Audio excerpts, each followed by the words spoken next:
ಪುಷ್ಪ 2 ಇದು ಅಲ್ಲು ಅರ್ಜುನ್ ಸರ್ ಅವರು ಆ್ಯಕ್ಟ್ ಮಾಡಿ ಸುಕುಮಾರ್ ಅವರು ಡೈರೆಕ್ಷನ್ ಮಾಡಿರ್ತಕ್ಕಂಥ ಚಿತ್ರ. ಇದು ಪುಷ್ಪ 1ರ ಸೀಕ್ವೆಲ್. ಆ್ಯಸ್ ಎ ರಿವ್ಯೂವರ್ ಆಗಿ ಹೇಳೋದಾದರೆ ಇದು ಅಲ್ಲು ಅರ್ಜುನ್ ಸರ್ ಅವರ ಚಿತ್ರ ಮಾತ್ರ ಅಂತ ಹೇಳ್ಬೋದು. ಯಾಕೆ ಅಂತ ಹೇಳ್ತೀನಿ, ಫುಲ್ ವಿಡಿಯೋ ನೋಡಿ. ಮೊದಲಿಗೆ ಇದರ ಒನ್ಲೈನ್ ಸ್ಟೋರಿ ಕಡೆ ಬಂದರೆ ಅದರಲ್ಲಿ ಹೊಸ್ತೇನಿಲ್ಲ.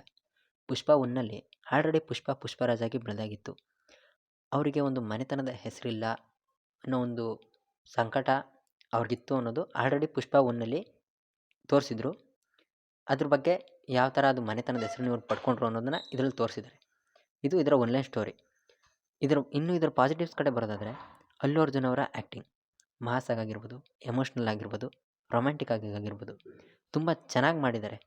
ಒಂದು ಒಳ್ಳೆ ನಟನೆನ ನೀವು ಈ ಚಿತ್ರದಲ್ಲಿ ಅವರಿಂದ ನೀವು ನೋಡ್ಬೋದು.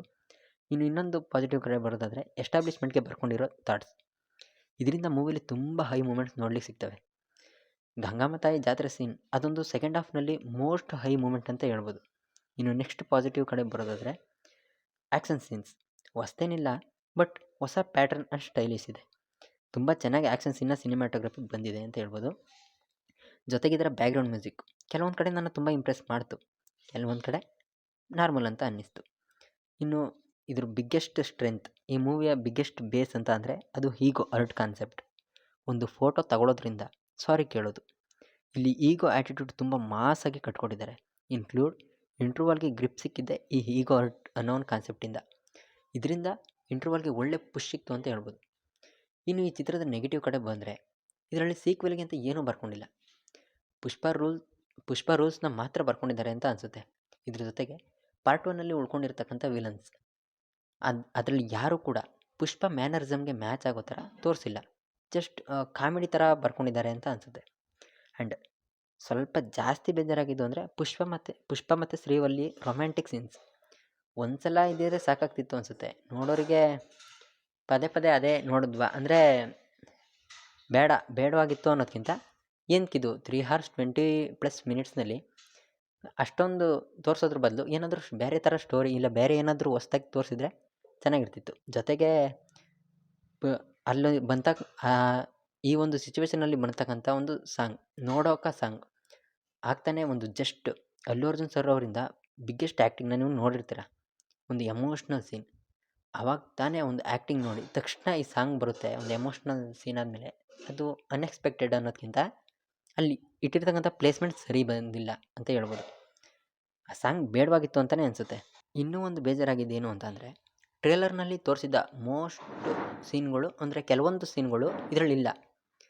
ಜೊತೆಗೆ ವೇರಿಸ್ ಪುಷ್ಪ ಅಂತಕ್ಕಂಥ ಒಂದು ವಿಡಿಯೋ ಬಿಟ್ಟಿದ್ರು, ಅದು ನೀವು ನೋಡಿರ್ಬೋದು. ಅದು ಕೂಡ ಇದರಲ್ಲಿಲ್ಲ. ಮೇ ಬಿ ಪುಷ್ಪ ಚಾಪ್ಟರ್ 3ಗೋಸ್ಕರ ಅದನ್ನು ಮಾಡಿರ್ಬೋದು. ಅದರಲ್ಲಿ ಕೆಲವೊಂದು ಸೀನ್ ಬರುತ್ತೆ, ಆರ್ಟ್ ಆಪ್ರೇಷನ್ಗೆ ದುಡ್ಡು ಕೊಟ್ಟಿದ್ದು ಪುಷ್ಪ.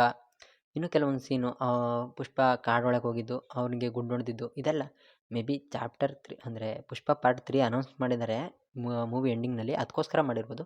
ಆದರೆ ಪುಷ್ಪ 2 ನೋಡಿದರೆ ಪುಷ್ಪ 3ಗೆ ಯಾವುದೇ ಒಂದು ಪುಷ್ ಸಿಗ್ತಾ ಇಲ್ಲ. ಅಂದರೆ ಪುಷ್ಪ 3 ನೋಡಲೇಬೇಕು ಅಂತ ಏನೂ ಅನ್ನಿಸ್ತಾ ಇಲ್ಲ. ಬಿಕಾಸ್ ಪುಷ್ಪ 1 ನೋಡಿದ ಮೇಲೆ ನಮಗೆ ಪುಷ್ಪ 1 ನೋಡಿ ಪುಷ್ಪ 2 ನೋಡಿರೋ ನಮಗೆ ಪುಷ್ಪ 1ಗೂ ಪುಷ್ಪ 2ಗೂ ಯಾವುದೇ ಕನೆಕ್ಷನ್ ಸಿಗ್ತಾ ಇಲ್ಲ.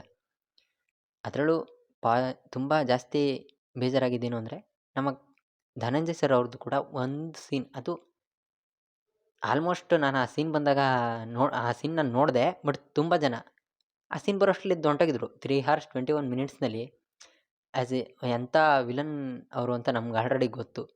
ಪುಷ್ಪ 1ನಲ್ಲಿ ಆ ಥರ ಒಂದು ಕ್ಯಾರೆಕ್ಟರ್ ಕೊಟ್ಟು ಆಲ್ರೆಡಿ ಸೇಡು ತೀರ್ಸ್ಕೊಳ್ಳೋಕ್ಕೆ ಅಂತಲೇ ಕಾಯ್ಕೊಂಡಿದ್ರು ಅಂತ ತುಂಬ ಜನನ ಬಿಟ್ಟಿದ್ರು. ಆದರೆ ಇದರಲ್ಲಿ ಯಾರೂ ಕೂಡ ಪುಷ್ಪ ಮ್ಯಾನರಿಸಮ್ಗೆ ಮ್ಯಾಚ್ ಆಗೋ ಥರ ಸೇಡು ತೀರಿಸ್ಕೊಂಡಿಲ್ಲ. ಆ್ಯಸ್ ಹೀರೋ ಸ್ವಲ್ಪನೂ ಸೋತಿಲ್ಲ ಅಂತಲೇ ಹೇಳ್ಬೋದು. ಜಸ್ಟ್ ರೂಲ್ಸ್ ಮಾಡ್ಕೊಂಡು ಹೋಗ್ತಾನೆ ಇದ್ದರು ಕೊನೆವರೆಗೂ. ಕೊನೆಯಲ್ಲಿ ಒಂದು ಸೀನಲ್ಲಿ ಮಾತ್ರ ಏಟು ತಿನ್ನೋ ಅಂಥದ್ದು ಒಂದು ಸೀನ್, ಅದು ನಾರ್ಮಲ್ ನಿಮಗೆ ಎಕ್ಸ್ಪೆಕ್ಟೇಷನ್ ಅದೇನು ಹೊಸ್ದಾಗೇನು ನೋಡಿಲ್ಲ. ಬಟ್ ಕ್ಲೈಮ್ಯಾಕ್ಸ್ ಸೀನಲ್ಲಿ ಅದೇ ಹೇಳಿದ್ನಲ್ಲ, ಹೊಸ ಸ್ಟೈಲಿಶಾಗಿ ತೋರಿಸಿದ್ದಾರೆ ಹೊರತು ಹೊಸ್ದಾಗೇನಿಲ್ಲ. ಅದರಲ್ಲಿ ಚಾಲೆಂಜ್ ಅನ್ನೋದು ಏನೂ ಇರಲಿಲ್ಲ. ನಾರ್ಮಲಾಗ ಗೊತ್ತಾಗ್ಬಿಡುತ್ತೆ ನೋಡೋರಿಗೆ, ಎಕ್ಸ್ಪೆಕ್ಟೇಷನ್ ನಡೆಯೋದೇ ಇದೇ ಥರ ಆಗುತ್ತೆ ಅನ್ನೋದೊಂದು. ಇಷ್ಟು ನನಗನ್ಸಿದ್ದು. 3 hours 20+ ಮಿನಿಟ್ಸ್ ಇರೋ ಚಿತ್ರಕ್ಕೆ ಒನ್ಲೈನ್ ಸ್ಟೋರಿ ಗ್ರಿಪ್ ಇದ್ದರೆ ಚೆನ್ನಾಗಿರ್ತಿತ್ತು ಅಂತ ಅನಿಸುತ್ತೆ. ಟೋಟಲಿ ಹೇಳಬೇಕು ಅಂದರೆ ಇದೊಂದು ಮಾಸ್ ಹೈ ಮೂಮೆಂಟ್ ಇರೋ ಚಿತ್ರ. ಅಲ್ಲು ಅರ್ಜುನ್ ಸರ್ ಅವರಿಂದ ಒಳ್ಳೆ ನಟನೆ ನೋಡ್ಬೋದು, ನೀವು ನೋಡೋಕ್ಕೆ ನಿಮ್ಗೆ ಸಿಗುತ್ತೆ.